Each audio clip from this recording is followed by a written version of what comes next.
all say, who is Doctor Who? Where is he from? What does he do? They wonder, who is Doctor Who? So I ask you, who's Doctor Who? Hello and welcome back to the Doctor Who Collectors Podcast Video Edition. I don't do very many of these, but I get a lot of emails asking me about the background here, the shelf behind me, and some of the things that you can't see the spine to. What is it? What are they? And I'm happy to show you. So I don't have them in any particular order at the moment because I'm in the middle of a reorganization, but I'm happy to pull some of these off the shelf and show you exactly what's up here. So I'll just pull a stack here, and I'll start with this pile right over here. So the first thing that comes up is the 1966 comic book for Doctor Who and the Daleks by Dell, the Peter Cushing movie. I have a couple of these in my collection. This one is in very, very good condition. And this could fetch you quite a bit of penny out there on the market. The next thing, of course, I've talked about these before, but Doctor Who Discovers Early Man with the poster. We've got that. I've got the Doctor Who Monster book. No poster, sadly, but this is the first edition of that book. And in addition to that, the second edition of that book, which, by the way, they took away the free poster. So actually, I think there's an ad in the back for you to order the posters. They got wise. No more free posters. And, of course, Prehistoric Animals. I'm trying to keep the glare off of it so you can see it here. Prehistoric Animals. Space Travel. Got that. The second Doctor Who Monster book. It's a lot smaller. Doctor Who Discovers the Conquerors. That's a good one. And of course, Doctor Who Discovers Strange and Mysterious Creatures. All have the posters, by the way. The Doctor Who Dinosaur book, which has all of those things as well.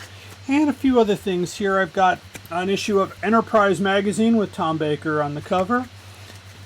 And let's see, and that's about it for that pile right there. So I'm going to put those back on the shelf and take off the next group here so you can see what's up here. So apologize, this returning to the shelf is a little bit more complicated than, okay, because I also don't want to smash anything. This is not working as well. I apologize for that. Okay, there we go. Oh, some other things got in the way. So I pull down another section here. In fact, I'll grab the rest of these here so that you can see what's here. Okay. All right. Oh, it's not part of the collection, so we'll put that over here. Okay. So first of all, what's here is the Doctor Who Viewmaster, Peter Davison, and the Doctor Who Viewmaster for Tom Baker. More rare is to get the actual box with the Viewmaster in it, with the Doctor Who in it. That would be nice. And I'm just going to put these back as I go. Of course, you know, in 1984, I founded a company called Bundles from Britain, and I have a mint copy of my 1986 catalog preserved. I'm very proud of this catalog, and it launched a lot of great Doctor Who things, including a place in Red, White, and Who, The History of Doctor Who in America, page 384. Fantastic. Sometimes the Doctor gets recognition in our own country on TV Guide, so we got that. There was also a very special Newsweek article on Jodie Whittaker and the new Doctor, as well as Entertainment Magazine. Those are all very important. These are not part of the Doctor Who elements, so put that aside. A copy of Doctor Who Weekly. I believe this is the second one with the transfers. I have a copy of the Patrick Troughton tribute issue. I met Patrick Troughton in 1985 at the not Chicago TARDIS, but TARDIS 22 in 1985. It was a chance meeting. It was a wonderful opportunity. The first magazine I ever bought, 1981. This is Doctor Who Monthly number 72. I have a second copy of this magazine that Peter Davison signed. It's in here somewhere. And moving on here, I've got, let's see, this is number 124 with the new Doctor Sylvester McCoy. I've talked about this next one before. This is the first Doctor Who monthly magazine when they switched from weekly to monthly. Very difficult to put out a weekly magazine. And of course the very first Doctor Who weekly with the transfers. I've had that for quite some time.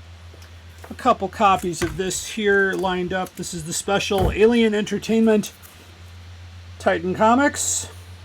I'm very close to Alien Entertainment myself. Very good stuff. Another early monthly magazine for Doctor Who Monthly. Changing to Doctor Who Magazine. Let's see, I've got another stack here. This is another, another comic book. Love those. Let's see, some more of the same here. Of course, Marvel came out with its own comic book run after the success of Marvel Premiere. And these are all reprints from the Doctor Who magazine. A very rare Time Lord catalog, 1981. They were out before Bundles from Britain, but hey, that's okay. The artwork is amazing, and it's always nice. These early catalogs are very helpful to collectors to find out what was actually available. So very important thing there. This was I got this from the guy who drew this, the Doctor Who special holiday special, and I have the poster that goes with it. Then when Terrence Dix passed away, they produced a special color tribute book that you could print for free, and I got it printed in full color so I could preserve it. Another copy of the Doctor Who and the Daleks comic. And the first magazine I bought, number 72, which is signed by Peter Davison. It's got a great poster in the middle of the classic Master versus Doctor pose where they're back to back. It's a wonderful issue. The first appearance of the Doctor in comic book form was, of course, Marvel Premiere, featuring Doctor Who. This was the first appearance of him in this country. It's a nice way to do that.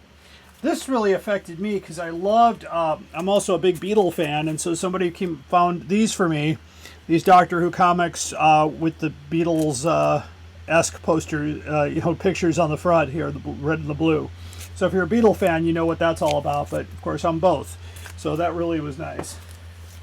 I have some more Doctor Who magazines here. I'll just bring those up. I've got one of these summer specials, and another one here from the Sylvester McCoy era. Trying to keep the glare to a minimum. Let's see, a couple more Doctor Who magazines here. I'll just flash those by here. Delta and the Bannerman. Another Sylvester McCoy. These I bought new in '89.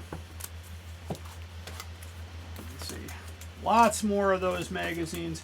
Here's a magazine I really loved. It's the Peter Cushing Forgotten Doctor. We all love Peter Cushing. Let's see. More comic books. And that's pretty much that part of the shelf there. Next to that, I'm not sure if you can see here, but this is the Doctor Who Omnibus by Terraqueous Publications. You can, I believe it's out of print, but these are the unofficial, from the unofficial Doctor Who annuals. A lot of them, they're all black and white on the inside, but it's really all original stories. I also collect Doctor Who related items, like the John Pertwee, the Wurzel Gummidge annual. When I met John Pertwee, one of my favorite stories at TARDIS 22 was I got into an elevator with my friend Bob Wettendorf, and in the elevator was John Pertwee in full Wurzel costume and character, entertaining us as we went up the elevator. As we got more crowded, he would say there's plenty of room, and kept doing it. We just laughed incredibly until we got to the point where we had to get off the elevator and he could get up to his private suite. So it was just the most, I mean, unless you were there, you can't really know what the experience was. And I remember being at a panel sharing the story, and Bob Wettendorf was with me on the panel, and he said, no, I was there. It was incredible. And this is a time before phones, so nobody could record it. But you just had to be there. So he was a great man. I really enjoyed meeting him. Let's see, what else do we have up here? If I can get that back up there. well, let's see. In these, I believe. Oh, yes. One of my favorite magazines back in the day was Fantasy Empire, and I've talked about those on the program. John Peel, of course, was the editor, and they're all fantasy of all British nature. Lots of Doctor Who. The artwork was pretty incredible. You know, all this great stuff from Fantasy Empire. Let's see. I kept a lot of my convention. This is the convention in 1983 that caused me to start Bundles from Britain. I got very great ideas from this on how to contact Doctor Who fan clubs. There was a listing of all the Chicago clubs. Of course, I also met Peter Davison and Janet Fielding at this one. That was a lot of fun. The Panopticon New Orleans. We were dealers at this one, so this was great. Colin Baker, John Nathan Turner, a lot of fun there. Some of the Doctor Who magazine that came with the free bookmarks. This one had the Second Doctor and a cyber leader. Is that Cyber March? So lots of great stuff. I think the rest of these are all. Yeah, they're all Fantasy Empires. So that's a lot of what's up here. Let me get those back on the shelf here carefully. I will have to get those organized. Over here in this, I have a complete collection of the Doctor Who greeting cards, the Tom Baker cards from Barbara Elder Enterprises. Some with envelopes, some still in the original packages. Of course, I keep all of my programs from Chicago TARDIS. And I suggest you go to Chicago TARDIS. We're back in person this November. Let's see, what else is kind of hidden up here? There's a few things here. Let me just grab one of these here. Let's see. Yes, the DWB, the Doctor Who Bulletin. This is back, of course, this was from 1986. And there was a big backlash against John Nathan Turner. And of course, the picture here of the Gunfighters. The Gunfighters was recently recovered. It was a lost episode. We have that full story, thankfully. But Doctor Who Bulletin was a very... it's very rare to find these today. You can find them on eBay.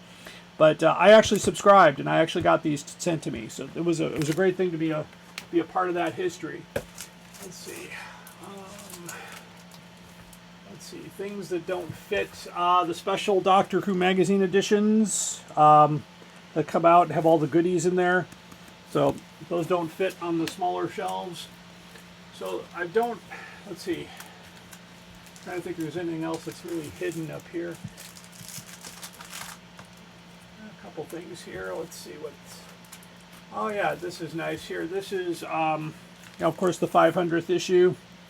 Doesn't really have a spine to it. But I have a lot of things, and it would take me many, pardon me, my back to you, many episodes to figure out, how to show you stuff. I'm going to show you one other rare item here. This is part of the Dalek. Let's see. This is a Dalek with game milk chocolate egg. The milk chocolate egg long gone, but the box and the game is still intact with that. And that's all I'm going to share with you today. So thank you for tuning in. Again, if you'd like to reach me, it's Doctor Who Collectors Podcast at gmail.com, or you can find us on Facebook, Twitter, Instagram, or LinkedIn. Please tune into our podcast anywhere you get your podcasts, especially Podbean. Podbean is our preferred platform. We're a member of the Doctor Who Podcast Alliance. I'm your host, Larry Van Mersbergen. Keep collecting.